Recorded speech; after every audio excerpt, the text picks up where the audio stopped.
The quiet genius of the forest. Deep within a vast forest lived a small beaver who rarely spoke.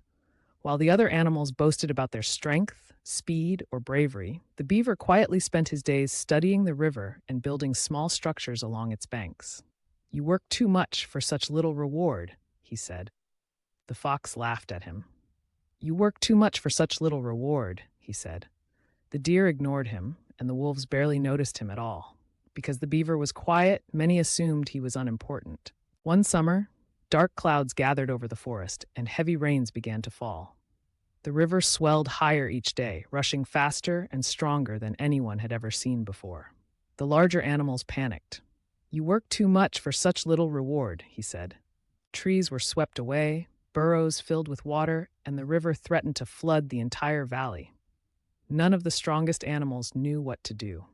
"You work too much for such little reward," he said. But the beaver remained calm.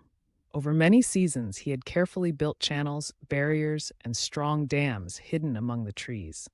As the floodwaters rose, his work guided the rushing water safely away from the homes of the animals. "You work too much for such little reward," he said.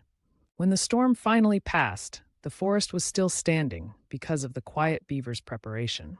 The animals gathered around him in amazement, realizing too late that wisdom does not always speak loudly.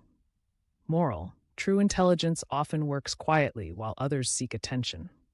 "You work too much for such little reward," he said.